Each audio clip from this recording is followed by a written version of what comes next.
नमस्कार दोस्तों, आज बात करने वाले हैं सर्कुलर नंबर 211 5/2024 के बारे में, जो कि 26 जून 24 को आया है।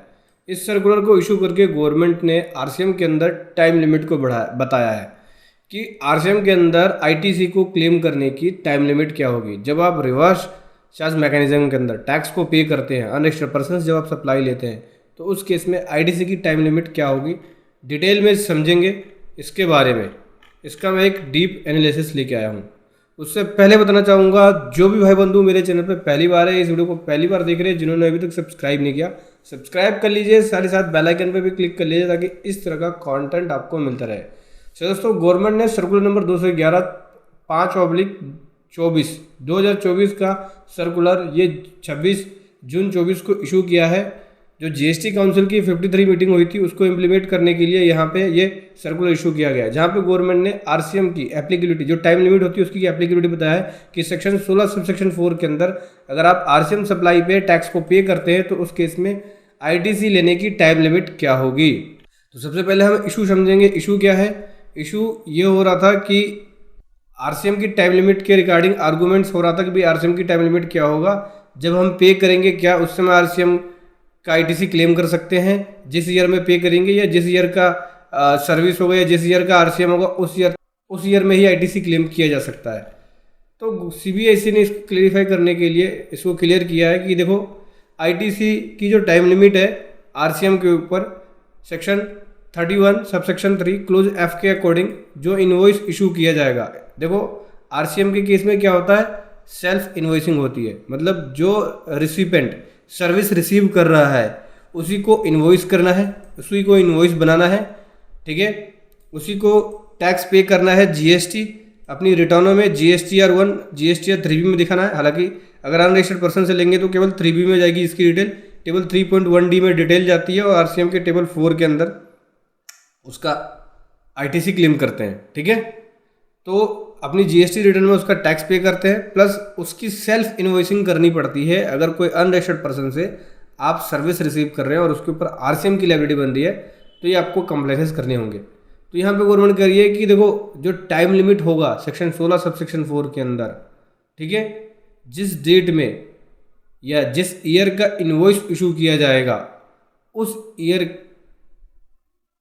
के हिसाब से होगा आईटीसी क्लेम करने की टाइम लिमिट, यानी उस ईयर के अंदर आपको आईटीसी क्लेम करना है। साथ ही साथ आपको नेक्स्ट फाइनेंशियल ईयर के अंदर भी टाइम लिमिट मिल जाता है। जैसे कि नॉर्मल आईटीसी में आप अगर हम बात करें तो नेक्स्ट फाइनेंशियल ईयर तक आपको टाइम लिमिट मिल जाता है कि भाई 30 नवंबर तक, अगर इस ईयर का आईटीसी है तो नेक्स्ट फाइनेंशियल ईयर के 30 नवंबर तक आप आईटीसी क्लेम कर सकते हैं। वैसे ही आरसीएम पे भी अप्लाई होगा टाइम लिमिट कि आप नेक्स्ट फाइनेंशियल ईयर तक ले सकते हैं इनवॉइस डेट से। कौन से इनवॉइस डेट से?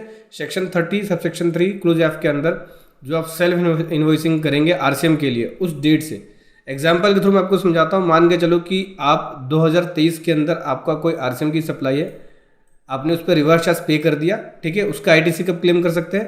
तो 2023 में आपको इनवॉइसिंग करनी थी, जिस डेट में आपने आरसीएम पे किया उस डेट के हिसाब से आपको इनवॉइसिंग करनी थी आरसीएम की। आपने इनवॉइसिंग उस डेट में जो करी है तो उस डेट से काउंट होगा उस फाइनेंशियल ईयर का, यानी 23-24 का काउंट होगा कि 23-24 का आईटीसी है और 23-24 का आईटीसी आप 2024 में 30 नवंबर तक ले सकते हैं। 30 नवंबर तक आईटीसी ले सकते हैं जिस ईयर का होगा, ठीक है।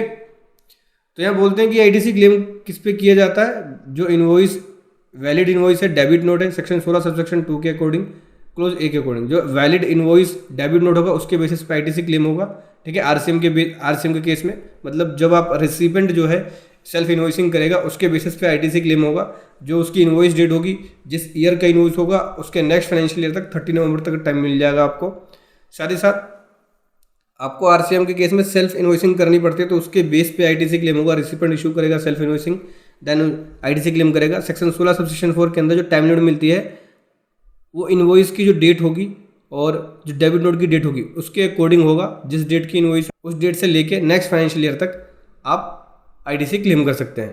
देखो, आरसीएम का आईटीसी क्लेम है सर्विस रिसीव होने के बाद और आरसीएम को पे होने के बाद, लेकिन इनवॉइस बाद में इशू किया गया है तो भी आईटीसी क्लेम किया जा सकता है। मतलब आपने सर्विस रिसीव कर ली, उसके ऊपर आरसीएम पे कर दिया, आईटीसी भी क्लेम कर लिया, बाद में इनवॉइस इशू किया है तो भी आईटीसी क्लेम किया जा सकता है, ठीक है।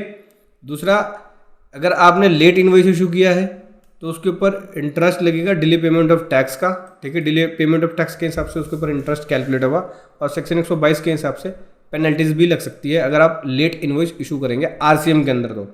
तो ध्यान रखना आरसीएम में आपको सेल्फ इन्वॉइसिंग करनी होगी। तो अगर फाइनल कॉन्क्लूजन निकाले तो क्या है कॉन्क्लूजन? सिंपल सी बात है, अगर आप आरसीएम की सप्लाई रिसीव कर रहे हैं अनरजिस्टर्ड पर्सन से, तो जिस ईयर का आईटीसी है, जिस ईयर का आरसीएम है, उसी ईयर में आप आईटीसी क्लेम कर सकते हैं और नेक्स्ट फाइनेंशियल ईयर में 30 नवंबर तक क्लेम कर सकते हैं। इस केस में जो कैलकुलेशन होगी वो इन्वॉइस के बेसिस पे होगी। तो सेल्फ इन्वॉइसिंग जो करेंगे आप आरसीएम के केस में, उसकी इन्वॉइस पे जो डेट होगी उसकी डेट से हिसाब से टाइम कैलकुलेट होगा या डे कैलकुलेट होगा, लेकिन वो आपको नेक्स्ट फाइनेंशियल ईयर के 30 नवंबर तक का टाइम लिमिट मिल जाएगा, आप आईटीसी क्लेम कर सकते हैं। समझ गए? तो दोस्तों ये था कमाल का कंटेंट मैं आपके सामने लेकर आया। वीडियो कैसे लगी जरूर बताएं। Thank you so much. जय हिंद, वंदे मातरम।